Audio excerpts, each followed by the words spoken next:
Oliver തൻ്റെ കാലുകൾ വലിച്ചു വെച്ച് നടന്നു. ഇടുങ്ങിയ ഗ്രാമപാതയിൽ നിന്നും ഒരു പ്രധാന റോഡിലേക്ക് പ്രവേശിച്ചു. അപ്പോഴേക്കും സമയം 8 മണിയോടടുപ്പിച്ചായിട്ടുണ്ടായിരുന്നു. തൊട്ടടുത്തുള്ള നഗരത്തിൽ നിന്നും ഏകദേശം 5 മൈൽ അകലത്തുവരെ അവൻ എത്തിക്കഴിഞ്ഞു. അവൻ തനിക്ക് കഴിയും വിധം വേഗത്തിൽ ഓടിയും നടന്നും മുന്നോട്ടു പോയി. റോഡിൽ തിരക്കായി തുടങ്ങി. മനുഷ്യർ കൂടുതലായി റോഡിലേക്ക് എത്തുന്നുണ്ട്. തന്നെ ആരെങ്കിലും പിന്തുടരുന്നുണ്ടോ എന്ന ചിന്ത അവനെ വല്ലാതെ ഭയപ്പെടുത്തുന്നുണ്ടായിരുന്നു. ആരെങ്കിലും തന്നെ അന്വേഷിച്ച് വരാതിരിക്കില്ല എന്നവന് ഉറപ്പുണ്ടായിരുന്നു. അങ്ങനെയെങ്കിൽ അങ്ങനെ അന്വേഷിച്ചെത്തുന്നവർ തനിക്ക് മുന്നേ കടന്നു പോകാനായി അവിടെ എവിടെയെങ്കിലും കാത്തിരിക്കുന്നതാണ് നല്ലതെന്ന് അവന് തോന്നി. തൊട്ടടുത്തായി ഒരു മയിൽക്കുറ്റി സ്ഥാപിച്ചിരിക്കുന്നത് അവൻ്റെ ശ്രദ്ധയിൽപ്പെട്ടു. അവൻ അതിനടുത്തേക്ക് നടന്ന് മയിൽക്കുറ്റിയിൽ ഇരുന്നു കൊണ്ട് ചിന്തിക്കാൻ തുടങ്ങി. തനിക്ക് ജീവിതം കരുപ്പിടിപ്പിക്കാൻ അനുയോജ്യമായ ഒരു സ്ഥലം കണ്ടെത്തുന്നതിനെക്കുറിച്ച് മാത്രമാണ് അവൻ അപ്പോൾ ചിന്തിച്ചത്. അവൻ ഇരുന്നിരുന്ന മയിൽക്കുറ്റിക്ക് ഒരാൾക്കിരിക്കാൻ മാത്രം വീതിയുള്ളതായിരുന്നു. അതിൽ ലണ്ടൻ നഗരത്തിലേക്കുള്ള ദൂരം 70 മൈൽ എന്ന് രേഖപ്പെടുത്തിയിരിക്കുന്നത് അവൻ്റെ ശ്രദ്ധയിൽപ്പെട്ടു. ലണ്ടൻ എന്ന് കണ്ടപ്പോൾ ഒലിവറിൻ്റെ മനസ്സിൽ പെട്ടെന്ന് തന്നെ കുറേയേറെ ചിന്തകൾ ആ നഗരവുമായി ബന്ധപ്പെട്ട് കടന്നു വന്നു. അതെ, ലണ്ടൻ അതൊരു മഹാനഗരമാണ്. ആർക്കും തന്നെ അവിടെ നിന്നും കണ്ടെത്താനാവില്ല.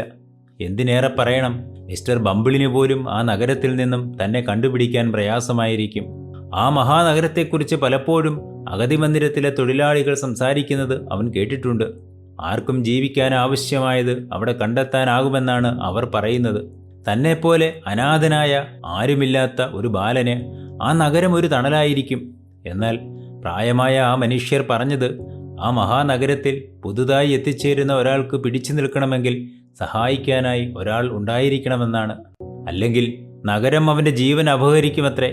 ലണ്ടൻ നഗരത്തെക്കുറിച്ചുള്ള ചിന്തകൾ അവൻ്റെ മനസ്സിന് ഒരു നവോന്മേഷമുണ്ടാക്കി കൊടുത്തു. അവൻ പെട്ടെന്ന് തന്നെ ആ മയിൽക്കുറ്റിയിൽ നിന്നും ചാടി എഴുന്നേൽക്കുകയും കഴിയാവുന്നത്ര വേഗത്തിൽ ലണ്ടൻ നഗരത്തിലേക്കുള്ള പാതയിലൂടെ മുന്നോട്ട് നടക്കാനും തുടങ്ങി. ഏകദേശം 4 മൈൽ ദൂരം പിന്നിട്ട് കഴിഞ്ഞപ്പോഴേക്കും അവൻ വീണ്ടും തളർന്നു തുടങ്ങി. എങ്ങനെ ഇത്രയും ദൂരം തനിക്ക് നടക്കാനാവുമെന്ന ചിന്തയിലാണ് ഒലിവർ. ഈ വക ചിന്തകൾ അവൻ്റെ നടത്തത്തിൻ്റെ വേഗത കുറയ്ക്കുന്നതിന് കാരണമാവുകയും ചെയ്തു.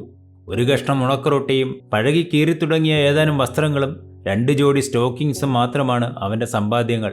ഒരിക്കൽ ഒരു മരണാനന്തര ചടങ്ങ് കഴിഞ്ഞ് മടങ്ങി വരുമ്പോൾ തൻ്റെ യജമാനനായിരുന്ന മിസ്റ്റർ സോവർബറി സന്തോഷത്തോടെ നൽകിയ ഒരു പെനി നാണയവും അവൻ്റെ പോക്കറ്റിൽ ഭദ്രമായിട്ടുണ്ടായിരുന്നു.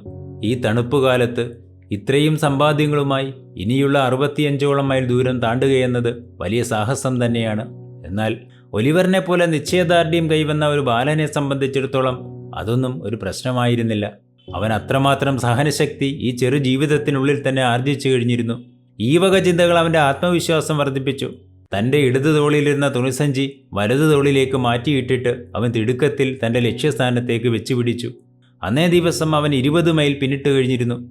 ഇത്രയും ദൂരം പിന്നിട്ടപ്പോഴും അവൻ അന്നേ ദിവസം വിശപ്പടക്കാനായി കഴിച്ചത് തൻ്റെ സമ്പാദ്യത്തിൻ്റെ ഭാഗമായിരുന്ന ആ ഒരു കഷ്ണം ഉണക്കറൊട്ടിയും നടന്നു വന്ന വഴിയുടെ ഓരത്തുള്ള ഒരു വീട്ടിൽ നിന്നും ഇരന്നു വാങ്ങിയ ഒരു ഗ്ലാസ് വെള്ളവും മാത്രമാണ്.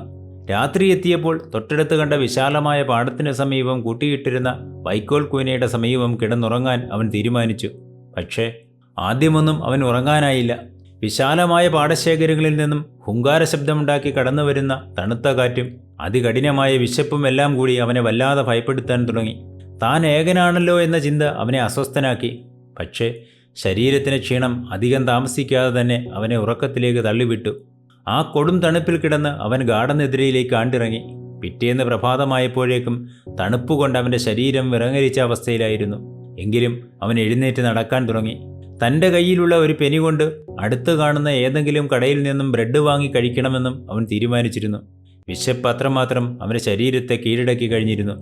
ഏകദേശം 12 മൈൽ മാത്രമാണ് അന്നേ ദിവസം അവന് നടക്കാനായത്. അപ്പോഴേക്കും രാത്രി എത്തിക്കഴിഞ്ഞിരുന്നു. കാൽപാദങ്ങൾ വിണ്ടു കീറി തുടങ്ങി. മുന്നോട്ട് നടക്കാനുള്ള കരുത്ത് കാലുകൾക്ക് നഷ്ടപ്പെട്ടു തുടങ്ങി. വഴിയോരത്ത് തണുപ്പും വിശപ്പും സഹിച്ചുകൊണ്ട് തന്നെ അവൻ വീണു കിടന്നുറങ്ങി. പിറ്റേന്ന് പ്രഭാതത്തിൽ അവൻ വീണ്ടും നടക്കാൻ തുടങ്ങി. പക്ഷേ കാലുകളുടെ ചലനം വളരെ സാവധാനത്തിലായിരുന്നു. ഇഴഞ്ഞു നീങ്ങാൻ മാത്രമേ അവന് കഴിഞ്ഞുള്ളൂ. ചെങ്കുത്തായ ഒരു കുന്നു കയറുന്നതിന് തൊട്ടുമുമ്പുള്ള സ്ഥലത്ത് അവൻ നിന്നു. അവിടെ നിരവധി മനുഷ്യർ യാത്രാവണ്ടിയും കാത്തു നിൽക്കുന്നുണ്ടായിരുന്നു. വണ്ടികളിൽ അധികം തിരക്കുമില്ലായിരുന്നു. അവനെ കൂടി കൊണ്ടുപോകാൻ യാചിച്ചെങ്കിലും ആരും അത് ഗവനിച്ചതുമില്ല. തൻ്റെ കയ്യിൽ ഒരു പെനി പോലുമില്ലെന്നും അവൻ യാചനയോടെ പറഞ്ഞു. ഒരു യാത്രക്കാരൻ ഒരു പെനി അയാളുടെ കീശയിൽ നിന്നും എടുത്തുയർത്തി കാണിച്ചിട്ട് അവനോട് പറഞ്ഞത് ആ വണ്ടിയുടെ പിന്നാലെ ഓടിയാൽ ആ പെനി അവന് സമ്മാനമായി നൽകാമെന്നാണ്. എന്നാൽ വിണ്ടുകീറിയ കാലുകളുമായി മുന്നോട്ട് നടക്കാൻ പോലും അവനാവുമായിരുന്നില്ല. കുഴിമടിയനായ ഒരു കൊടിച്ചിപ്പട്ടി മാത്രമാണ് നീയെന്ന് പറഞ്ഞുകൊണ്ട് അയാൾ കയ്യിൽ ഉയർത്തിപ്പിടിച്ചിരുന്ന നാണയം തിരികെ തൻ്റെ പോക്കറ്റിലേക്ക് തന്നെ ഇട്ടു. അയാളും ആ കുതിരവണ്ടിയിൽ കയറിപ്പോയി. ആകാശത്തേക്ക് പൊടിപടലങ്ങൾ ഉയർത്തിക്കൊണ്ട് ആ വണ്ടി തൻ്റെ മുന്നിലൂടെ ചീറിപ്പാഞ്ഞു പോകുന്നത് കുഞ്ഞൊലിവർ ഏകനായി നോക്കി നിന്നു. ചില ഗ്രാമപ്രദേശങ്ങളിൽ മഞ്ഞ പെയിൻ്റടിച്ച വലിയ ബോർഡുകളിൽ ഭിക്ഷയാചിക്കുന്നത് നിരോധിച്ചിരിക്കുന്നുവെന്നും അതിനായി ആരെങ്കിലും ശ്രമിച്ചാൽ ജയിലിലടയ്ക്കുമെന്നും എഴുതി വച്ചിരുന്നതിനാൽ അവിടങ്ങളിലെത്തിയപ്പോൾ ആരോടെങ്കിലും വിശക്കുന്നുവെന്ന് പറയാൻ പോലും അവന് ഭയം തോന്നി. ആ പ്രദേശത്ത് നിന്ന് എത്രയും വേഗം രക്ഷപ്പെടണമെന്നാണ് അവൻ ആഗ്രഹിച്ചത്. ഒരു നേരത്തെ ഭക്ഷണത്തിനു വേണ്ടി അവൻ കൈനീട്ടുമ്പോൾ, അല്പം ദാഹജലത്തിനായി അവൻ യാചിക്കുമ്പോൾ അവരെല്ലാം അവനെ ആട്ടിയോടിച്ചു. പട്ടിയെ അഴിച്ചുവിട്ട് ഭീഷണിപ്പെടുത്തി, കള്ളനാണെന്ന് പറഞ്ഞ് ഒച്ചയുണ്ടാക്കി അടിച്ചോടിച്ചു. ആരും അവനോട് ഒരു ദയവും കാണിച്ചില്ല. വിശപ്പും ദാഹവും സഹിക്കാനാവാതെ അവൻ ഏതു നിമിഷം വേണമെങ്കിലും തളർന്നു വീഴുന്ന അവസ്ഥയിൽ എത്തപ്പെട്ടിരുന്നു. ഒരു കടയുടെ മുന്നിൽ വെച്ച് രണ്ടുപേർ തമ്മിൽ ബമ്പിളിനെക്കുറിച്ച് സംസാരിക്കുന്നത് കേട്ടപ്പോൾ അവൻ്റെ എല്ലാ ക്ഷീണവും പമ്പ കടന്നു. അവൻ ഭയന്ന് വിറയ്ക്കുകയും ആ സ്ഥലത്തു നിന്നും വളരെ വേഗത്തിൽ നടന്നു നീങ്ങുകയും ചെയ്തു. ആ രാജകീയ പാതയിൽ എവിടെയെങ്കിലും വീണ് താൻ മരിച്ചു പോയേക്കുമെന്ന് പോലും അവൻ ചിന്തിച്ചു. എന്നാൽ മനുഷ്യത്വം മരവിച്ചിട്ടില്ലാത്ത മനുഷ്യരെയും അവൻ വഴിയിൽ കണ്ടുമുട്ടിയിരുന്നു. ഒരു ചുങ്കപ്പിരിവുകാരൻ അവന് വയറു നിറയെ ബ്രെഡും വെണ്ണയും വാങ്ങി നൽകി യാത്രയാക്കി. പിന്നീട് അവൻ കണ്ടുമുട്ടിയ ഒരു പ്രായം ചെന്ന സ്ത്രീക്ക് അവനോട് അലിവ് തോന്നുകയും അവൻ്റെ ദുഃഖകഥ കേട്ട് സങ്കടം തോന്നിയ ആ സ്ത്രീ വയറു നിറയെ ഭക്ഷണം നൽകുകയും അവനെ ആശ്വസിപ്പിക്കുകയും ചെയ്തു. അവരും ദുഃഖിതയായിരുന്നു. അവരുടെ കൊച്ചുമകൻ തകർന്ന കപ്പലിൽ നിന്നും രക്ഷപ്പെട്ട് ഏതോ നാട്ടിലൂടെ അലഞ്ഞു തിരിയുകയാണെന്നും അവൻ്റെ വരവും കാത്ത് സങ്കടത്തോടു കൂടിയാണ് താൻ ജീവിക്കുന്നതെന്നും അവർ അവനോട് പറഞ്ഞു. തൻ്റെ ഇതുവരെയുള്ള യാത്രയ്ക്കിടയിൽ ഇത്രയും സ്നേഹവും വാത്സല്യവും അനുഭവിച്ച ഒരു സന്ദർഭവും ഇതിനു മുമ്പ് ഉണ്ടായിട്ടില്ല. അത്രമാത്രം കാരുണ്യത്തോടെയാണ് ആ സ്ത്രീ അവനോട് പെരുമാറിയത്. അങ്ങനെ ഒലിവർ ട്വിസ്റ്റ് തൻ്റെ ജന്മനാട്ടിൽ നിന്നും നടന്നു തുടങ്ങിയിട്ട് ഇപ്പോൾ 7-ാം ദിവസം എത്തിയിരിക്കുന്നു. അന്ന് പ്രഭാതത്തിൽ അവൻ ബാർനെറ്റ് എന്ന കൊച്ചു പട്ടണത്തിലെത്തിച്ചേർന്നു. നഗരത്തിലെ കെട്ടിടങ്ങളുടെ വാതിലുകളും ജനലുകളും അപ്പോഴും അടഞ്ഞു തന്നെ കിടന്നു. വഴിയിലൊരിടത്തും ഒരു മനുഷ്യൻ പോലുമില്ല. തണുപ്പിൻ്റെ കാഠിന്യം കൊണ്ടാവാം എല്ലാവരും ഇപ്പോഴും മുറിക്കുള്ളിൽ തന്നെയാണ്. പ്രഭാത സൂര്യൻ്റെ മനോഹരമായ ഇളം കിരണങ്ങൾ കിഴക്കേ ചക്രവാളത്തിൽ നിന്നും മഞ്ഞിലൂടെ പരന്നൊഴുകുന്നു. പക്ഷേ ആ കാഴ്ചകളൊന്നും ഒലിവറിനെ സന്തോഷിപ്പിക്കുന്നതായിരുന്നില്ലല്ലോ. വിണ്ടുകീറിയ കാലും ദേഹം മുഴുവനും ചെളിയുമായി കയ്യിലെ ഭാണ്ഡവും തൂക്കിപ്പിടിച്ച് അവൻ അടുത്ത് കണ്ട ഒരു വീടിൻ്റെ തിണ്ണയിലിരുന്നു. വളരെ പെട്ടെന്ന് തന്നെ എല്ലാ വീടുകളുടെയും വാതിലുകളും ജനലുകളും തുറക്കപ്പെട്ടു. നഗരം സജീവമായി തുടങ്ങി. നിരവധി മനുഷ്യർ തിടുക്കപ്പെട്ട് അവൻ്റെ മുന്നിലൂടെ തലങ്ങും വിലങ്ങും നടന്നു. ഇതിനിടയിൽ അവൻ ഇരുന്നിരുന്ന വീടിൻ്റെ വാതിൽ തുറന്ന് ഒരു സ്ത്രീ പുറത്തേക്ക് വരികയും അവനെ കാണുകയും ചെയ്തെങ്കിലും അവർ അവനോടൊരക്ഷരം പോലും മിണ്ടാതെ തിരിച്ചു കയറിപ്പോയി. ഏറെ പ്രത്യേകത തോന്നിയത് ആ വഴി കടന്നുപോയവരാരും അവനെ കാര്യമായി ശ്രദ്ധിക്കുകയോ അവനോട് എന്തെങ്കിലും ചോദിക്കുകയോ ചെയ്തില്ല എന്നതാണ്. ചിലർ തുറിച്ചു നോക്കിയെന്ന് മാത്രം. അവൻ ആരാണെന്നോ എവിടെ നിന്ന് വരുന്നെന്നോ ആരും അന്വേഷിച്ചില്ല. ആരോടെങ്കിലും എന്തെങ്കിലും ഭിക്ഷ ചോദിക്കാൻ അവന് ധൈര്യം വന്നില്ല. അവൻ അവിടെ തന്നെ തുടർന്നു. എന്നാൽ ഒരു മുതിർന്ന പയ്യൻ മാത്രം അവനെ സൂക്ഷിച്ചു നോക്കി റോഡിനും അപ്പുറത്തായി നിൽക്കുന്നുണ്ടായിരുന്നു. ഈ ചെക്കൻ അങ്ങനെ അവനെ സൂക്ഷിച്ചു നോക്കി നിൽക്കുന്നതിന് മുമ്പായി അവന് മുന്നിലൂടെ പലതവണ അങ്ങോട്ടും ഇങ്ങോട്ടും നടക്കുകയും തലതിരിച്ചവനെ നോക്കുകയും ചെയ്തിരുന്നു. ആദ്യമൊന്നും ഒലിവർ അവൻ്റെ നോട്ടം അത്ര കാര്യമാക്കിയില്ല. എന്നാൽ ദീർഘനേരം ആ ചെക്കൻ അവനെ തന്നെ നോക്കി നിൽക്കാൻ തുടങ്ങിയപ്പോൾ അവനും അങ്ങോട്ട് നോക്കിയിരുന്നു. കുറച്ചു സമയം കഴിഞ്ഞപ്പോൾ ആ ചെക്കൻ റോഡ് മുറിച്ചു കടന്ന് ഒലിവറിന് സമീപം എത്തിയിട്ട് ചോദിച്ചു, ബ്രോ, നിനക്കെന്താണ് പറ്റിയത്? ഒലിവറിനോട് ഇപ്രകാരം അന്വേഷണം നടത്തിയ ആ ചെക്കന് ഏകദേശം അവനോടൊപ്പം തന്നെ പ്രായം തോന്നിക്കുമായിരുന്നു. എന്നാൽ അവനെ കണ്ടാൽ ഒരു മുതിർന്ന മനുഷ്യൻ്റെ മട്ടും ഭാവവുമായിരുന്നു നെടിലിച്ചിരുന്നത്. കീറിപ്പറിഞ്ഞ് വൃത്തികേടായ വസ്ത്രം അവന് ഒരിക്കലും പാകമാകുന്നതായിരുന്നില്ല. ഏതോ മുതിർന്ന മനുഷ്യൻ്റെ വസ്ത്രങ്ങളായിരുന്നു അത്. കുറുകിയ ശരീരവും വളഞ്ഞ കാലുകളും പതിഞ്ഞ മൂക്കും കട്ടികൂടിയ പുരികങ്ങളും ഒറ്റനോട്ടത്തിൽ തന്നെ അറപ്പുളവാക്കുന്ന കണ്ണുകളും അവനെ മറ്റുള്ളവരിൽ നിന്നും വ്യത്യസ്തനാക്കുന്നു. അവൻ ധരിച്ചിരുന്ന ഓവർകോട്ടാകട്ടെ കണങ്കാലും പിന്നിട്ട് താഴേക്ക് നീണ്ടുകിടക്കുന്നു. തലയിൽ ഏങ്കോണിച്ചൊരു പ്രത്യേക രീതിയിൽ വെച്ചിരിക്കുന്ന തൊപ്പി ഇടയ്ക്കിടെ താഴേക്ക് വീണുപോകുമെന്ന് തോന്നുമ്പോഴെല്ലാം തൻ്റെ കഴുത്തിനെ താളാത്മകമായി ചലിപ്പിച്ചുകൊണ്ട് തൊപ്പി യഥാസ്ഥാനത്ത് ഉറപ്പിച്ചു നിർത്താൻ അവന് നല്ല വിരുതുണ്ടായിരുന്നു. തൻ്റെ നീളം കോട്ടിൻ്റെ ഇരു പോക്കറ്റുകളിലേക്കും കൈ തിരുകി കയറ്റി ശരീരത്തെ ഒന്നാകെ ഒരു വശത്തേക്ക് ചരിച്ചു പിടിച്ചുകൊണ്ടാണ് അവൻ ഒലിവറിന് മുന്നിൽ നിന്ന് സംഭാഷണം തുടങ്ങിയത്. ബ്രോ, നിനക്കെന്താണ് പറ്റിയത്? അവൻ വീണ്ടും ചോദിച്ചു. എനിക്ക് നന്നായി വിശക്കുന്നു. കഴിഞ്ഞ 7 ദിവസമായി ഞാൻ നടക്കുകയാണ്. വളരെയേറെ ഞാൻ നടന്നു കഴിഞ്ഞിരിക്കുന്നു. ഇത് പറയുമ്പോൾ ഒലിവറിൻ്റെ കണ്ണുകളിൽ കണ്ണുനീർ ഇപ്പോൾ പുറത്തേക്ക് വീഴുമെന്ന വിധം തയ്യാറായി നിന്നു. എന്ത്? നീ 7 ദിവസമായി നടക്കുകയാണെന്നോ? എനിക്കിതൊരിക്കലും വിശ്വസിക്കാനാവുന്നില്ല. ഒലിവറിൻ്റെ വാക്കുകൾ കേട്ട് അവൻ അന്തം വിട്ടു നിന്നു. ആ ചെക്കൻ കുറച്ചു നേരം എന്തെല്ലാമോ ആലോചിച്ച് നിന്നിട്ട് ഒലിവറിൻ്റെ കൈ പിടിച്ച് അവനെ അവിടെ നിന്നും എഴുന്നേൽക്കാൻ സഹായിച്ചു. എൻ്റെ കൂടെ വരൂ എന്ന് പറഞ്ഞുകൊണ്ട് അവൻ നടക്കാൻ തുടങ്ങി. ഒലിവർ പിന്നാലെ ചെന്നു. അവൻ നടന്നത് തൊട്ടടുത്തുള്ള ഒരു സ്റ്റേഷനറി കടയിലേക്കായിരുന്നു. അവിടെ നിന്നും 4 പെനി കൊടുത്ത് ആവശ്യത്തിന് റൊട്ടിയും ഒരു ക്വാർട്ടർ പന്നിയിറച്ചിയും വാങ്ങി ഒലിവറിന് കൊടുത്തു. പിന്നീട് അവൻ ഒലിവറെ കൊണ്ടുപോയത് അടുത്തുള്ള മദ്യഷോപ്പിലേക്കാണ്. അവിടെ നിന്നും ഒരു ബോട്ടിൽ ബിയറും വാങ്ങിച്ച ശേഷം അടുത്തുള്ള ഒരു കെട്ടിടത്തിൻ്റെ ഇടുങ്ങിയ ഇടത്തിലേക്ക് അവൻ ഒലിവറെ നയിച്ചു. അവിടെ ഇരുന്ന് ഒലിവർ ആ വിശിഷ്ട ഭക്ഷണം ആസ്വദിച്ച് കഴിക്കാൻ തുടങ്ങി. ഭക്ഷണം കഴിക്കുന്നതിനിടയിൽ ആ ചെക്കൻ സംഭാഷണം തുടർന്നു. നീ ലണ്ടനിലേക്കാണോ? അതെ സാർ, ഒലിവർ മറുപടി പറഞ്ഞു. നിനക്കവിടെ താമസിക്കാൻ സൗകര്യമുണ്ടോ? ഇല്ല സാർ. നിന്റെ കയ്യിൽ ആവശ്യത്തിന് പണമുണ്ടോ? ഇല്ല സാർ. ഒലിവറിൻ്റെ മറുപടി കേട്ട് ആ മുതിർന്ന ചെക്കൻ ചൂളം കുത്തുകയും തൻ്റെ ഇരുകൈകളും നീളം കോട്ടിൻ്റെ പോക്കറ്റിലേക്ക് തിരികെ വയ്ക്കുകയും ചെയ്തു. അങ്ങനെ അലസമായി തൂങ്ങിക്കിടന്ന അവൻ്റെ നീളൻ കൈ തൽക്കാലത്തേക്കെങ്കിലും അപ്രത്യക്ഷമായി.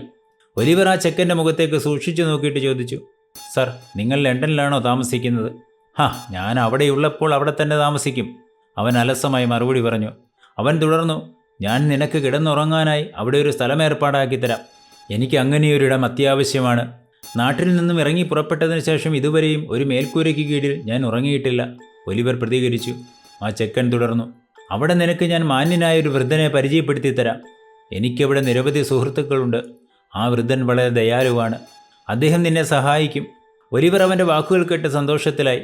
തനിക്ക് അന്തിയുറങ്ങാൻ ഒരു മേൽക്കൂരയുള്ള കെട്ടിടം മാത്രമല്ല, മാന്യനായ ഒരു വൃദ്ധനെയും പരിചയപ്പെടുത്തി കൊടുക്കാമെന്ന് ആ ചെക്കൻ പറഞ്ഞപ്പോൾ ഒലിവറിൻ്റെ ഹൃദയം ഉച്ചത്തിൽ മിടിക്കാൻ തുടങ്ങി. അവൻ വലിയ ആവേശത്തിലായി. കുപ്പിയിലുണ്ടായിരുന്ന ബിയർ മുഴുവനും അവൻ പെട്ടെന്ന് വലിച്ചു കുടിച്ചു. സംഭാഷണത്തിനിടയിൽ തൻ്റെ സുഹൃത്തിൻ്റെ പേര് ജാക്ക് ഡോക്കിൻസൺ എന്നാണെന്നും അവൻ മനസ്സിലാക്കിയിരുന്നു. ആ വൃദ്ധന് അവനോട് വലിയ സ്നേഹമാണെന്നും ആ ചെക്കൻ ഇടയ്ക്ക് പറഞ്ഞിരുന്നു. എന്നാൽ ആ ചെക്കൻ്റെ മൊത്തത്തിലുള്ള ശാരീരിക പ്രത്യേകതകൾ വെച്ച് നോക്കിയാൽ അവനെ അത്രമാത്രം വിശ്വസിക്കാനും പ്രയാസമുണ്ടായിരുന്നു. കൗശലക്കാരനായ ഒരു കുറുക്കൻ്റെ മുഖഭാവമായിരുന്നു അവനുണ്ടായിരുന്നത്. പെട്ടെന്ന് പ്രത്യക്ഷപ്പെടാനും അപ്രത്യക്ഷനാകാനും അവന് കഴിയുമായിരുന്നതിനാൽ കൂട്ടുകാർ അവനെ വിളിച്ചിരുന്നത് കൗശലക്കാരൻ എന്ന അർത്ഥത്തിൽ ആർട്ട്ഫുൾ ഡോഡ്ജർ എന്നായിരുന്നു. ഒലിവറിന് താല്പര്യമുണ്ടെങ്കിൽ ഇന്ന് തന്നെ ലണ്ടൻ നഗരത്തിൽ എത്തിച്ചേരാമെന്നും അവൻ അറിയിച്ചു. ഒലിവർ ട്വിസ്റ്റിന് ആവേശമായി. എത്രയും വേഗം തൻ്റെ രക്ഷകന് സമീപമെത്താൻ അവൻ കൊതിച്ചു. അടച്ചുറപ്പുള്ള ഒരു കെട്ടിടത്തിനുള്ളിൽ കിടന്നുറങ്ങാൻ അവൻ മോഹിച്ചു. മാത്രവുമല്ല, അവന് ചെയ്യാൻ കഴിയുന്ന ഒരു തൊഴിൽ ആ മഹാനഗരത്തിൽ സംഘടിപ്പിച്ചു കൊടുക്കാമെന്നും ഡോക്കിൻസ് വാഗ്ദാനം ചെയ്തു. ഒലിവർ അവനെ വിശ്വസിച്ചു. അവൻ ഡോക്കിൻസിൻ്റെ പിന്നാലെ നടക്കാൻ തുടങ്ങി. രാത്രിക്ക് മുമ്പ് ലണ്ടനിൽ എത്തിച്ചേരാതിരിക്കാൻ ഡോക്കിൻസ് പ്രത്യേകം ശ്രദ്ധിച്ചിരുന്നതിനാൽ നേരായ വഴിയിലൂടെ ആയിരുന്നില്ല അവൻ ഒലിവറെ നയിച്ചത്. തെരുവുകളിൽ നിന്നും ഗ്രാമങ്ങളിലേക്കും വളരെ പെട്ടെന്ന് തന്നെ അവിടെ നിന്നും വൃത്തികെട്ട ചേരികളിലേക്കും നടത്തം മാറ്റിക്കൊണ്ടിരുന്നു. 11 മണിയായപ്പോൾ അവർ ഐസ്ലൻഡിലെത്തി. ഏഞ്ചൽസ് തെരുവിലൂടെ നടന്ന് സെൻറ് ജോൺസ് റോഡിലെത്തി. സാഡ്ലേഴ്സ് വെൽസ് തിയേറ്ററും എക്സ്മൗത്ത് സ്ട്രീറ്റും കോപ്പീസ് റോയും പിന്നിട്ട് അവർ മുന്നോട്ട് നീങ്ങി. ലിറ്റിൽ സാഫ്രോൺ ഹില്ലിലൂടെ ഗ്രേറ്റ് സാഫ്രോൺ ഹില്ലിലെത്തി. തൻ്റെ തൊട്ട് പിന്നിൽ തന്നെ ഉണ്ടായിരിക്കണമെന്ന് അവൻ ഇടയ്ക്കിടെ ഒലിവറെ ഓർമ്മിപ്പിച്ചുകൊണ്ടിരുന്നു. തൻ്റെ രക്ഷകൻ്റെ പിന്നാലെ നടക്കുന്നതിനിടയിലും ഒലിവർ ചുറ്റിനും കണ്ണോടിച്ചുകൊണ്ടിരുന്നു. തീർത്തും വൃത്തികെട്ട തെരുവുകളും മോശപ്പെട്ട കെട്ടിടങ്ങളും ചെളിയും വേസ്റ്റും കുന്നുകൂടി കിടക്കുന്ന റോഡുകളും അവൻ്റെ മനസ്സിനെ ഉലച്ചു. മഹത്തായ ലണ്ടൻ നഗരം ഇത്രയും വൃത്തികെട്ടതാണോ എന്ന് അവൻ ചിന്തിച്ചു. ദുർഗന്ധം അവൻ്റെ മൂക്കിലൂടെ ശ്വാസകോശത്തിലേക്ക് ആണ്ടിറങ്ങി. ചുറ്റിനും കണ്ട വൃത്തികെട്ട മനുഷ്യക്കോലങ്ങൾ അവനെ അസ്വസ്ഥനാക്കി. താൻ നയിക്കപ്പെടുന്നത് ഏതോ അധോലോകത്തിലേക്കാണോ എന്ന് പോലും ഒലിവർ സംശയിച്ചു. എങ്കിലും അവൻ തൻ്റെ രക്ഷകനോട് യാതൊന്നും ചോദിച്ചില്ല. നിരവധി ചെറുതും വലുതുമായ കടകൾ തുറന്നിരിക്കുന്നു. തെരുവ് കുട്ടികൾ ചെളിയിൽ കുത്തിമറിയുന്നു. നേരം ഇരുൾ പരന്നിട്ടും കുട്ടികൾ തങ്ങളുടെ കളികളിൽ തന്നെ മുഴുകിയിരിക്കുന്നു. ഈ കാഴ്ചകളെല്ലാം കണ്ടുകൊണ്ട് അവൻ ഡോക്കിൻസിനെ പിന്തുടർന്നു. മദ്യപിച്ച് ലക്കുകെട്ട സ്ത്രീകളും പുരുഷന്മാരും ഇടുങ്ങിയ തെരുവിലൂടെ വേച്ച് നടക്കുന്നു. ചിലർ പുളിച്ച തെറി പറയുന്നു. മറ്റു ചിലർ തമ്മിൽ തല്ലാൻ തയ്യാറെടുക്കുന്നു. എവിടേക്ക് നോക്കിയാലും വൃത്തിയില്ലാത്ത കുറേ മനുഷ്യരെയാണ് കാണുന്നത്. ഡോക്കിൻസിനെ ഉപേക്ഷിച്ച് ഓടിപ്പോയാലോ എന്ന് പോലും ഒലിവർ ചിന്തിച്ചു. എങ്കിലും അവന് പോകാൻ ഒരിടമില്ലാതിരുന്നതിനാൽ ആ ചെക്കനെ അനുഗമിക്കുകയല്ലാതെ മറ്റു മാർഗങ്ങളൊന്നും ഉണ്ടായിരുന്നില്ല. പാതിരാത്രി സമയത്താണ് അവർ ലണ്ടൻ നഗരത്തിലെത്തിച്ചേർന്നത്. ഡോക്കിൻസൺ ഈ സമയത്തെല്ലാം ഒലിവറിൻ്റെ കൈത്തണ്ടയിൽ മുറുകെ പിടിച്ചിട്ടുണ്ടായിരുന്നു. നടന്ന് അവർ കുന്നിൻ്റെ താഴ്വാരത്തെത്തി. അവിടെ നിന്നും നിരവധി ഇടുങ്ങിയ നടവടികളിലൂടെ മുന്നോട്ട് നടന്നു. ഒടുവിൽ അവർ എത്തിച്ചേർന്നത് ഫീൽഡ് ലൈനിലുള്ള ഇടിഞ്ഞുപൊളിഞ്ഞ ഒരു കെട്ടിടത്തിന് മുന്നിലാണ്. ഡോക്കിൻസൺ വാതിൽ തള്ളി തുറന്ന് അകത്തേക്ക് കയറുകയും വാതിൽ അവർക്ക് പിന്നിൽ അടച്ചുപൂട്ടുകയും ചെയ്തു. ആ ചെക്കൻ അവിടെ നിന്നുകൊണ്ട് ഒരു പ്രത്യേക രീതിയിൽ ചൂളം കുത്തി. അതിന് മറുപടി എന്നോണം ഇപ്പോൾ, അപ്പോൾ എന്നീ അർത്ഥം വരുന്ന 2 വാക്കുകൾ എവിടെ നിന്നോ ഉയർന്നു വന്നു. അതിനു മറുപടി എന്നോണം ഡോക്കിൻസൺ പ്ലമ്മി സ്ലാം എന്ന് വിളിച്ചു പറഞ്ഞു. ഈ സന്ദേശങ്ങളെല്ലാം പരസ്പരം തിരിച്ചറിയുന്നതിനുള്ള അടയാളങ്ങളാണെന്ന് ഒലിവറിന് ബോധ്യമായി. അവൻ്റെ മറുപടിക്കുള്ള പ്രതികരണം എന്നവണ്ണം ഇടനാഴിയുടെ അങ്ങേയറ്റത്ത് ഒരു മങ്ങിയ വെളിച്ചം പ്രത്യക്ഷപ്പെട്ടു. മങ്ങിക്കത്തുന്ന മെഴുകുതിരിയുടെ വെളിച്ചത്തിൽ ഒരു മനുഷ്യൻ്റെ മുഖവും മങ്ങിക്കണ്ടു. മങ്ങിക്കത്തുന്ന മെഴുകുതിരി മുകളിലേക്ക് ഉയർത്തിപ്പിടിച്ച് തൻ്റെ വലത് കൈ കണ്ണിന് മുകളിൽ ഒരു മറയായി വെച്ചുകൊണ്ട് ആ മനുഷ്യൻ വിളിച്ചു ചോദിച്ചു, നിങ്ങൾ രണ്ടുപേരുണ്ടല്ലോ, മറ്റേതാരാ? ഒരു പുതിയ കൂട്ടുകാരൻ. ഒലിവറെ മുന്നിലേക്ക് നീക്കി നിർത്തിക്കൊണ്ട് ഡോക്കിൻസ് മറുപടി പറഞ്ഞു. എവിടെ നിന്നാണ് അവൻ വരുന്നത്? ഗ്രീൻലാൻഡിൽ നിന്ന്. തുടർന്ന് ഡോക്കിൻസ് ചോദിച്ചു, ഫാഗിന് മുകളിലുണ്ടോ? ഉണ്ട്. ഇത്രയും പറഞ്ഞിട്ട് ആ വെളിച്ചവും അതിൻ്റെ ഉടമസ്ഥനും അപ്രത്യക്ഷമായി. ഒലിവറിൻ്റെ കയ്യിൽ മുറുകെ പിടിച്ചുകൊണ്ട് ഡോക്കിൻസ് ഇടനാഴിയിലേക്കും അവിടെ നിന്നും പൊട്ടി അടർന്നു വീഴാറായതും തടി കൊണ്ടുള്ളതുമായ ഒരു ഗോവണിപ്പടികൾ ചവിട്ടി മുകളിലേക്കും കയറി. മുകളിലേക്ക് കയറാൻ ഒലിവർ നന്നേ പാടുപെട്ടെങ്കിലും ചിരപരിചിതനെ പോലെ അവൻ്റെ സുഹൃത്ത് അനായാസം ആ പടിക്കെട്ടുകൾ ചവിട്ടിക്കടന്ന് അവനെയും കൊണ്ട് മുകളിലെത്തി. പിന്നിലുള്ള ഒരു മുറിയുടെ വാതിലുകൾ തള്ളി തുറന്ന് അവൻ അകത്തേക്ക് കയറി. പിന്നാലെ ഒലിവറും ആ മുറിയിലേക്ക് പ്രവേശിച്ചു. പഴക്കം കൊണ്ട് കറുത്തിരുണ്ട് വൃത്തികേടായിരുന്ന ആ മുറിയിലെ ഗന്ധം അസഹ്യമായിട്ടാണ് ഒലിവറിന് അനുഭവപ്പെട്ടത്. ഒലിവർ തൻ്റെ അതിസാഹസികമായ യാത്രയുടെ അന്ത്യത്തിൽ എത്തിച്ചേർന്ന മുറിയുടെ അവസ്ഥ പരിതാപകരമായിരുന്നു. നെരിപ്പോടിന് മുന്നിലായി ഒരു പഴയ തീന്മേശ കിടക്കുന്നു. മേശമേൽ ഒരു വിളക്കിരുന്ന് കത്തുന്നുണ്ട്. ഒരു ബിയർ കുപ്പിയും ഏതാനും പാത്രങ്ങളും മേശപ്പുറത്തുണ്ട്. ഒരു പാത്രത്തിൽ കുറച്ച് റൊട്ടിയും വെണ്ണയും അവശേഷിച്ചിട്ടുണ്ട്. കൈപ്പിടിയുള്ള ഒരു ഫ്രൈ പാൻ തീയുടെ മുകളിൽ വെച്ചിരിക്കുന്നു. അതിൽ കിടന്ന് എന്തോ മൊരിയുന്നുമുണ്ട്. സോസേജിൻ്റെ കുപ്പികൾ താഴെ വെച്ചിരിക്കുന്നു. അതിനു മുന്നിൽ നല്ല പ്രായം ചെന്ന ഒരു വൃദ്ധനിരിക്കുന്നു. അയാളുടെ കയ്യിൽ ഇറച്ചി കുത്തിയെടുക്കുന്ന ഫോർക്കുമുണ്ട്. തീയുടെ അടുത്തായിരുന്നിട്ടും അയാൾ വിറയ്ക്കുന്നുണ്ട്. ഒറ്റനോട്ടത്തിൽ തന്നെ അയാളൊരു ജൂതനാണെന്ന് ബോധ്യമാകും. കഴുകനെ പോലെ തീക്ഷ്ണമായ കണ്ണുകളും ചുളിഞ്ഞു വികൃതമായ മുഖവും മുഖത്തു നിന്നും താഴേക്ക് വളർന്നിറങ്ങിയ ചുവപ്പ് നിറത്തിലുള്ള താടിരോമങ്ങളും അയാളെ കൂടുതൽ വികൃതമാക്കുന്നു. നീണ്ടു വളർന്ന മുടിയും താടിയും ഒന്നായി ചേർന്ന് ജടപിടിച്ചു കിടക്കുന്നു. കാലുമുട്ടിനും താഴേക്ക് തൂങ്ങിക്കിടക്കുന്ന ഒരു നീളൻ കോട്ടാണ് അയാൾ ധരിച്ചിരിക്കുന്നത്. കഴുത്തിൻ്റെ ഭാഗം പുറമേ കാണാനാവും. ഒറ്റനോട്ടത്തിൽ തന്നെ ആരും ഭയന്നു പോകുന്ന വില്ലൻ രൂപം. അയാളുടെ ശ്രദ്ധ മുഴുവനും പാത്രത്തിലിരുന്ന് മൊരിയുന്ന ഭക്ഷണത്തിലാണ്. മുറിയുടെ ഒരു കോണിലായി സിൽക്കു തുണി കൊണ്ട് നിർമ്മിച്ച നിരവധി ഹാൻഡ് കർച്ചീഫുകൾ തൂങ്ങിക്കിടക്കുന്നു. കീറിപ്പറിഞ്ഞതും മുഷിഞ്ഞതുമായ നിരവധി കിടക്കകൾ തറയിൽ ഒരു മൂലയിൽ അടുക്കി വെച്ചിരിക്കുന്നു. 4 or 5 കുട്ടികൾ തീന്മേശയുടെ ചുറ്റും തിന്നുകയും കുടിക്കുകയും ചെയ്തുകൊണ്ട് നിശബ്ദരായിരിക്കുന്നുണ്ട്. അവർക്കാർക്കും തന്നെ ഡോക്കിൻസിനേക്കാൾ കൂടുതൽ പ്രായമുണ്ടായിരുന്നില്ല. ചാരായം കുടിക്കുകയും പുകവലിക്കുകയും ചെയ്തുകൊണ്ട് ആ കുട്ടികൾ തങ്ങളും മുതിർന്നവരാണെന്ന ഭാവത്തിലാണ് ഇരിക്കുന്നത്. വന്നപാടെ ഡോക്കിൻസ് വൃദ്ധൻ്റെ അടുത്തെത്തി ചെവിയിലെന്തോ മന്ത്രിച്ചു. വൃദ്ധൻ തൻ്റെ കയ്യിലിരുന്ന ഫോർക്ക് മുന്നോട്ട് നീട്ടിപ്പിടിച്ച് കഴുത്ത് തിരിച്ച് ഒലിവറിൻ്റെ മുഖത്തേക്ക് സൂക്ഷിച്ചു നോക്കി. ഫാഗിൻ, ഇതെൻ്റെ സുഹൃത്ത് ഒലിവർ ട്വിസ്റ്റാണ്. ഡോക്കിൻസ് വൃദ്ധനെ ഒലിവറെ പരിചയപ്പെടുത്തി കൊടുത്തു. വൃദ്ധൻ ഒലിവറിൻ്റെ മുഖത്തു നിന്നും കണ്ണെടുക്കാതെ നോക്കി നിൽക്കുകയാണ്. പുഴുക്കുത്ത് വീണ് കറപിടിച്ചിരുണ്ട തൻ്റെ പല്ലുകൾ പുറത്തു കാട്ടി അയാൾ ചിരിച്ചുകൊണ്ട് ഒലിവറുടെ കയ്യിൽ പിടിച്ചു. ഒരു പിശാചിനെ കണ്ടതുപോലെ ഒലിവർ ഭയന്നുപോയി. ഒലിവർ, ഇതാണ് ഫാഗിൻ, ഞാൻ നിനക്ക് പരിചയപ്പെടുത്തി തരാമെന്ന് പറഞ്ഞ വൃദ്ധൻ. തിന്നുകയും കുടിക്കുകയും ചെയ്തുകൊണ്ടിരുന്ന കുട്ടികൾ ഒലിവറിന് ചുറ്റും കൂടി. അവർ അവന് ഹസ്തദാനം ചെയ്തു, പരിചയപ്പെട്ടു. അവൻ്റെ കുഞ്ഞു ഭാണ്ഡവും വസ്ത്രങ്ങളുമെല്ലാം അവർ പരിശോധിച്ചു. ഒലിവർ, നിന്നെ സുഹൃത്തായി കിട്ടിയതിൽ ഞങ്ങൾ ആഹ്ലാദിക്കുന്നു.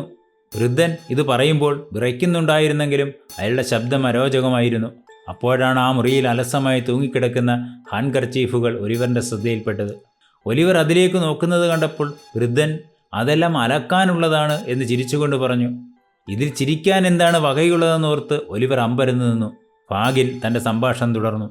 ഇപ്പോൾ നീ അത്രയും അറിഞ്ഞാൽ മതി, ബാക്കിയെല്ലാം പിന്നാലെ മനസ്സിലാക്കിക്കൊള്ളും. കിഴവൻ പൊട്ടിച്ചിരിക്കാൻ തുടങ്ങി. മറ്റുള്ളവരും കിഴവൻ്റെ ചിരിയിൽ പങ്കുകൊണ്ടതോടെ ഒലിവറിന് പരിഭ്രാന്തിയായി. അവൻ പകച്ച് ഓരോരുത്തരെയും മാറി മാറി നോക്കി. അവർ ചിരിക്കുന്നതിൻ്റെ കാരണം എന്താണെന്ന് അവന് യാതൊരു നിശ്ചയവുമില്ലായിരുന്നു. അവരെല്ലാവരും മേശയ്ക്ക് ചുറ്റും വട്ടമിട്ടിരുന്നു. ഒലിവറിനെ ഒരു വിശിഷ്ട വ്യക്തി എന്നതുപോലെ പരിചരിക്കാൻ വൃദ്ധൻ മറന്നില്ല. മറ്റുള്ളവർക്ക് വിളമ്പിയതിനേക്കാൾ കൂടുതൽ ഭക്ഷണം വൃദ്ധൻ ഒലിവറിൻ്റെ പാത്രത്തിലേക്ക് വിളമ്പിയിരുന്നു. ഭക്ഷണശേഷം എല്ലാവരും മദ്യം കഴിക്കാനിരുന്നു.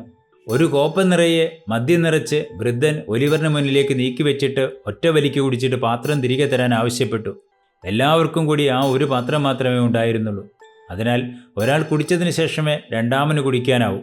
അതിഥി എന്ന നിലയിൽ ആദ്യം ഒലിവറിന് വിളമ്പിയെന്ന് മാത്രം. ഒലിവർ വൃദ്ധനെ അനുസരിച്ചു.